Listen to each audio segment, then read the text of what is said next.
We're on a mission from God.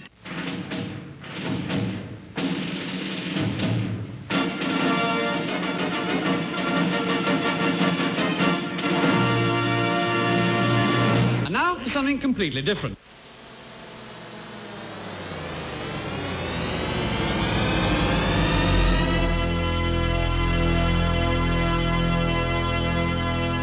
Let's get ready to rumble! Yeah, baby, yeah! This is Pastor Jolly John Lekumsky from St. Paul's Lutheran Church in New Athens, Illinois, and Trinity Lutheran Church in Darmstadt, Illinois. And right here, right next to me, I have Pastor Matt Youngblood Clark from Ascension Lutheran Church in beautiful South St. Louis. And this is Wrestling with the Basics. And I guess we might as well make this the announcement. I was hoping that there might be, but I think pretty much Wrestling with the Basics, the musical, it's out. It's out. Well, you know, for one thing, who knew that you had to sing and dance? You know. But did you see Mary Poppins? Did you get to see Mary? We did. We saw Mary Poppins. Those were our songs. They took our music, our songs that we worked years on, and they just put different words to them. Can you believe that? But no one will believe that now. No one believes that you and I wrote all those songs. Right out from under us. I don't know. Security must be lax around here. That's the word. Golly. Yeah, so that's it. It's pretty well shot. Disney just pulled the rug out from under us. And you know, the thing is, that's twice that's happened. We really need to look into that. The Mamma Mia thing. That was our original songs, and they used them. And now Mary Poppins, I don't know. I have another idea, though. I think we need to do Wrestling with the Basics, the animated series. Nice. Don't you think? And I know who I want to do my voice. Who's that? Kermit the Frog. How about you? Who do you want to do your voice on Wrestling with the Basics, the animated series? How about James Earl Jones? They would be Kermit and James Earl Jones. Okay. All right. So this is the way it is here at Wrestling with the Basics. We do not give up. If one door closes, we open another door and go into the closet or something. I don't know. Something like that. Something like that. Anyway, so we'll work on that. I'll see if I can get James Earl Jones to do your voice. I'm sure Kermit would jump at the chance to do me. Jump at the chance. In the, So what are we talking about today that really has anything worth talking about? Because obviously that is a tough act to follow. It is a tough act. Where is it? All right, now, there's no time for foolishness. Okay. All right. Get us back on track, Charlie Brown. Well, what I want to take a look at today is the first of Jesus' signs, the first of his miracles, it Gospel seems. of John, chapter 2. Yeah, that's right. That's right. So during this time of Epiphany, which we're in right now, this time in the church here, we think about revealing and being manifest. Yep. And Jesus is God and man made manifest to us. Who is this guy, Jesus, anyway? And we get all these different facets of who Jesus is from our gospel readings, and this is certainly one of them. The thing I want to wrestle with this morning is why is this his first miracle? Why changing water into wine? That's a good question. Yeah, so, I mean, why? I just liked it because it shows Jesus likes wine. So there you go. Yeah, well, What's not to like about Jesus? He does. He likes wine. Good wine, too. All right, we're done. No. But really, and I don't know if we have a clear answer, but why not something bigger? Why something kind of small? I mean, not to change water into wine is a small thing, but kind of, in a global perspective of things. It's not like raising somebody from the dead. Yeah, that's what I'm thinking. The first miracle, start off big, raising someone from the dead, raining down fire and brimstone on some sinful city or something, or at the very least, cast out a demon or two, right? But it's this changing of water into wine, and we think, well, what's the big deal about that? So I want to kind of wrestle with that a little bit. Why would this be Jesus' first miracle? And I've got some ideas and maybe why this was his first miracle. All right, so let's see. Why don't we dig in? We're in John chapter 2, beginning with verse 1. On the third day, there was a wedding at Cana in Galilee, and the mother of Jesus was there. Keep reading? Yeah. Jesus also was invited to the wedding with his disciples. All right. Thanks. So I think it's kind of neat. So Mary's invited to the wedding. Jesus got invited too. His disciples got invited. And what I think is interesting too in these verses, it's the third day. So a wedding feast in Jewish tradition here in the first century would have been a 7-day celebration. Right, week long. Week long. Yep. Can you imagine that? So feasting, drinking, celebrating with joy with your friends and family the third day. But there's a problem already on the third day. Yeah, we're not even halfway through. I know. And so we hear what that problem is then in verses 4 and 5. When the wine ran out, the mother of Jesus said to him, "They have no wine." And Jesus said to her, "Woman, what does this have to do with me? My hour has not yet come." His mother said to the servants, "Do whatever he tells you." Dude. So what do you make of that? Isn't that interesting? So Mary comes to Jesus. The wine ran out, and Jesus initially, well, what does this have to do with me? My hour has not yet come. And then Mary says, "Do whatever he tells you." I wonder what did Mary expect Jesus to do? I don't know. That's a good point. This is the first of his signs. Yeah. So it's not like she's accustomed to him changing water into wine around the house. I mean, it's the first of his signs as far as we know. Well, maybe I never thought about that all the time. Hey, Jesus, could you turn some water? We ran out of wine. We ran out again. Joseph didn't get down to the liquor store. Maybe that's what she thought. Joe, Jesus, run down to the liquor store. Can you get another case? They run out of wine. Yeah, well, maybe what if she's not even looking for a miracle, but just a practical solution to the problem? Can you help out here? Yeah, you're a helpful guy. Yeah, I don't know. yeah. But you're right. So I don't know. What do you make of it, Matt? Well, I think and why is he so disrespectful to his mother? Well, come on, he calls her woman, right? Yeah, and it's not really a sign of disrespect. Yeah, okay, yeah. So this is kind of a common thing. It's not as though he's putting Mary down. Okay, yeah, no, but he is saying, wait a second, my time hasn't come yet, and yet it seems as though, as we'll see, he still has compassion. Oh, sure.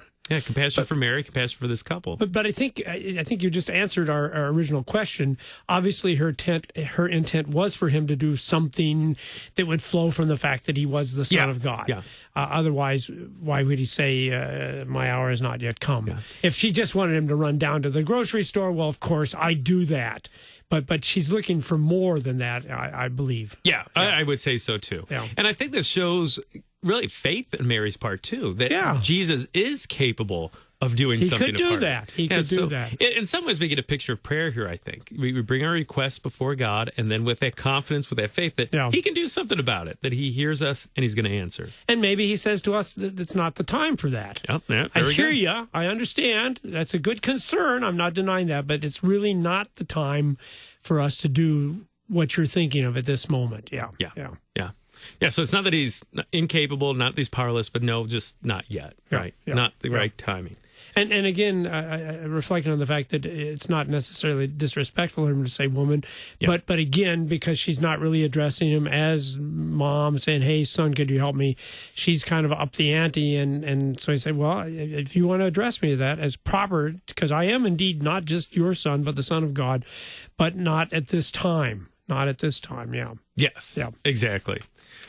All right, so running out of wine, pretty big deal, especially only halfway through, and it would have been a big social faux pas at the very least, and it may not be a big deal to us, but it's a big deal to that couple, I would imagine. And my thought would be to let them suffer the consequences.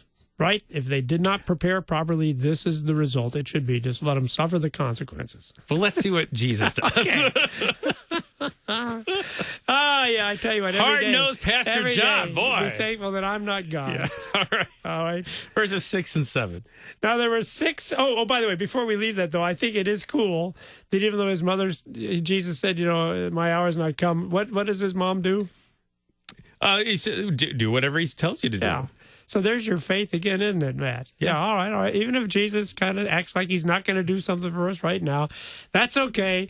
He'll take care of it. He'll do it. Just whatever he tells you, just do it. So I think that's a great example for all of us. If it seems like Jesus is ignoring our prayers, you just keep on praying and just know, all right, he'll take care of it. He'll take care of it. Maybe not when I want it to, but he will take care of it. It's in Jesus' hands. Yep. There you go.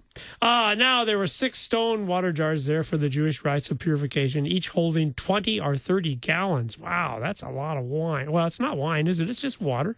Jesus said to the servants, fill the jars with water, and they filled them up to the brim. To the brim. To the brim. So this is at least 120 gallons of water, at least. It could be up to 180 gallons of water. Yeah. That's a lot. That's a lot. That's a whole lot. When I have my big retirement party, that's what we're going to have, huh? You coming, Matt? If you're coming, you'll have to have at least 180. Yeah. If there's going to be 120 gallons, then I'll be there to help you drink it, John. Oh boy, it's going to be a bash. Okay.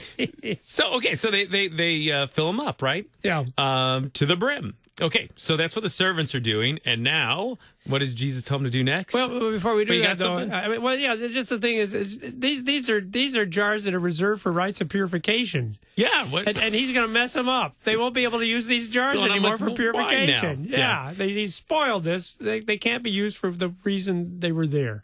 Darn that, Jesus. I know. He comes over to your house and, Ruins your jars of Your purification.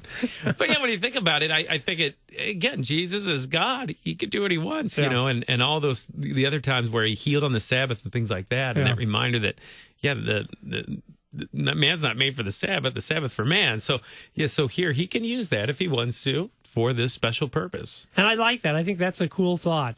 No, this is to serve people.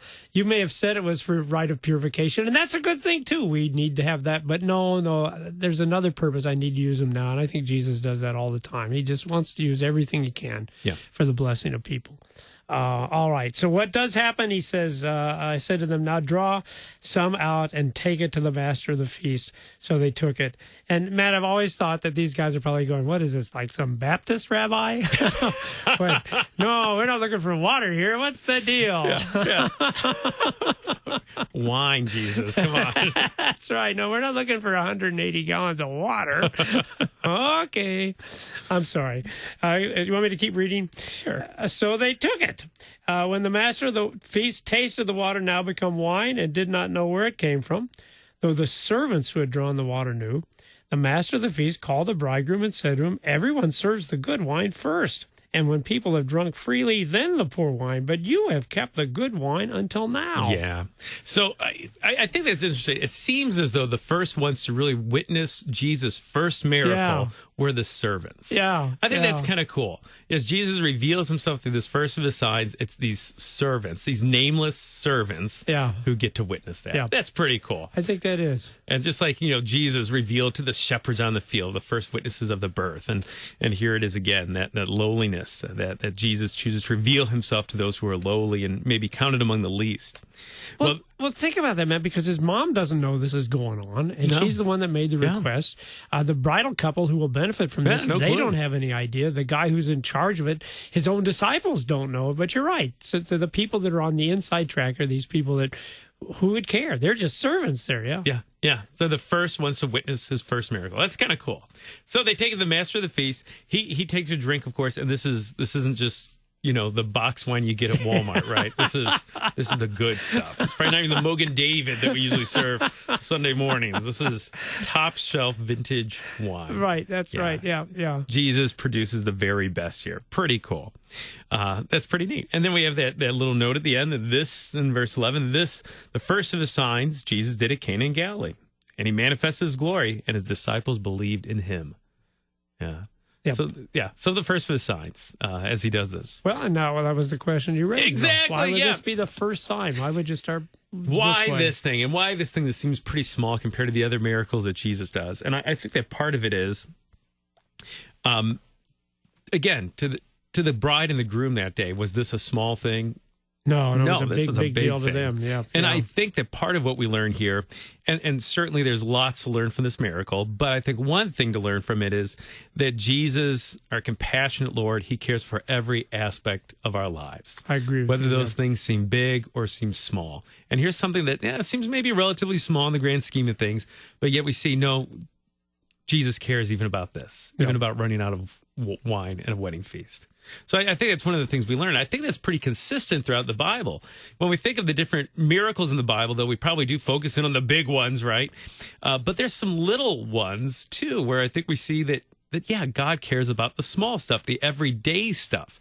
So we have this other example of a miracle in 2 Kings chapter 6, tucked away back there in the Old Testament. Yeah, and this is it might seem small, might seem insignificant, but again, to the person it happens to, it's not small, and to the Lord, it seems like it's not small.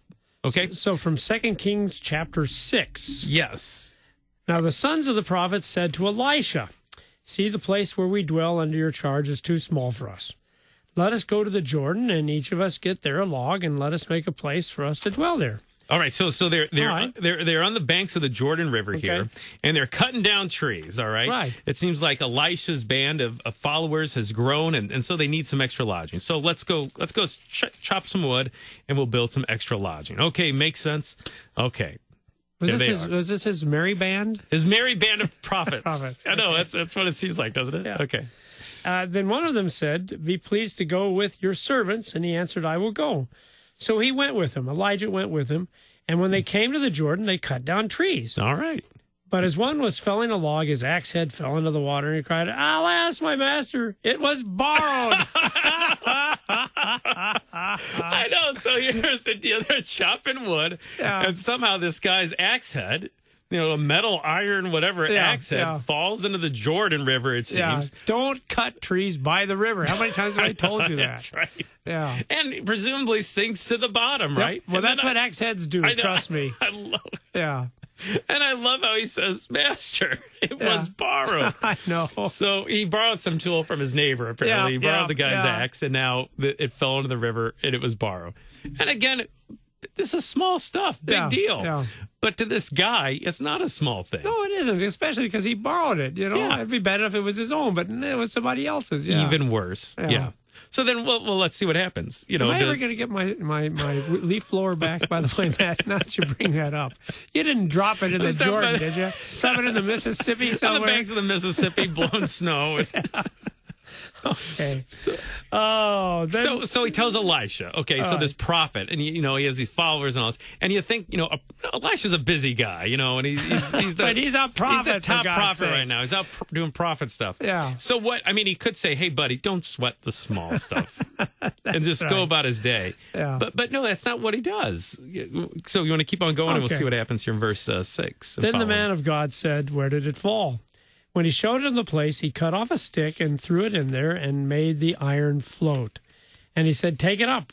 So he reached out his hand and took it. Yeah, there you go. Isn't that cool? So he cuts off the stick, throws it in the water. This piece of wood floats in the water, and then the axe head floats to the top, and the man picks it up. And here is, Elisha does this miracle, but obviously we know that ultimately it's God performing the miracle through him. And again, God cares about even the small stuff here, just like we saw, I think, in the wedding at Cana.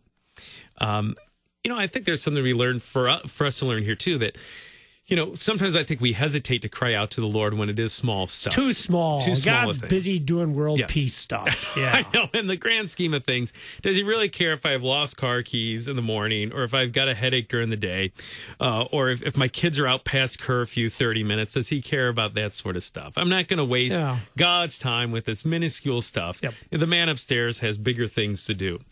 But yet that's not what we see here in the scriptures. We see that Mary cries out to Jesus, and in the end he has compassion for that couple and produces that wine. And then we see here, even with an axe head, it seems like such an insignificant thing, yet the Lord works through Elisha to bring that axe head to the top of the water just so he could return it to his neighbor, which is pretty neat. So just an invitation to our listeners to cry out to the Lord with the small stuff. He's eager to listen. He loves you. He cares for you. And again, he cares for every aspect of your life, whether it's big or whether it's small. Well, and I'm just thinking it reflects that passage where it says he knows the number of hairs on our head. Yeah. Which for you is not really that big a deal. Thanks, John, for pointing that out. My pal, Jolly John. But for other of us, that's quite a task. So keep track of all those hairs, especially because every time I comb, there's some that are getting missing. But so you're just making it easy on God. That's why you shave your head. There you go. And take longer interfere. You're welcome, Lord. No, along the similar lines, I thought of two Bible verses from Matthew. That talk about the number of the hairs on the head, but also talks about the birds. I think that's interesting. Two different I love places. that passage too. So I'll just go and read those. Jesus says, "There are not 2 sparrows sold for a penny, yet not one of them will fall to the ground apart from your Father." That God knows even when a little lowly sparrow falls out from the sky. And Jesus continues, "Fear not, therefore you are more valuable than many sparrows." And then another... I read once he attends every sparrow's funeral. I thought that was kind of a neat way of putting it. Yeah. I mean, he's not too busy, too big of a God to not pay attention even to the lowly sparrow. And then a similar one, look at the birds of the air, Jesus says, they neither sow nor reap nor gather into barns, and yet your heavenly Father feeds them. Are you not of more value than they? And I think that's just so reassuring. And of course the answer is yes, we are of more value in God's eyes than the sparrows or the birds. And so how much more does he care for us? So yeah, he's God that cares about the big stuff and the small stuff. But I think that, when you think about the sparrows and axe heads and water into wine, if he cares for the small stuff that much, how much more does he care for the big stuff? Things like the forgiveness of sins and our salvation. If God saved that borrowed axe head by a floating piece of wood, well, then certainly he's going to save us by the wood of the cross of Calvary. He's a God of the big stuff too, and we certainly don't want to forget that either. So yeah, just a reminder: God of the big stuff, and also God of the small stuff. The God of the cross and the empty tomb and salvation, those big things, but also the God of things like wine and axe heads and sparrows and birds and lost car keys and headaches and late curfews. He's the God of all things. And so just an encouragement, cry out to the Lord, no matter how big or small, because he cares about every aspect of our lives. I was thinking of I was looking up real quickly to the first article of the Creed. Yeah. What does this mean? I believe that God has made me and all creatures, that he has given me my body and soul, eyes, ears, and all my members, my reason, all my senses, and still takes care of them. He also gives me clothing, shoes, food and drink, house and home, wife and children, land, animals, and all I have. He richly and daily provides me with all that I need to support this body and life. And I think that's kind of the point here. So when you lose your car keys and you don't pray, no, if you're going to find your car keys, that's God that's going to help you find your car keys. It really isn't about you. It isn't about your work and your effort. No, any good thing you have in this life, God has given you that. So yeah, when you begin to think these things are too small for God, actually you're ignoring the fact that there isn't a single thing that you have that hasn't been gifted you by your Heavenly Father. Yeah. And you're kind of making it out like it's yours and you did it and you earned it. It's a really dangerous thing not to pray to him about the small things, because the small and the big, like you said, they're all from our Father. And he does so. I love that part of the catechism. All of this out of fatherly divine goodness and mercy, without any merit or worthiness in me. And it's interesting you mentioned losing the car keys, because that's your fault. You weren't paying attention. But if you find them, that's God's grace and blessing. Yeah. So anyway, thanks be to God. And he does that even for us, even during the times we don't cry out to him. Even if we neglect to cry out to him, he's that good, that loving, that even then he still provides. You want me to quote another thing from the catechism? Well, sure. Yeah. Where is that? Give us this day our daily bread. Yeah, he gives daily bread to everyone without our prayers, even to all evil people. So he'll do that, but it's probably better for us to acknowledge that and pray and ask. Yeah. Yeah.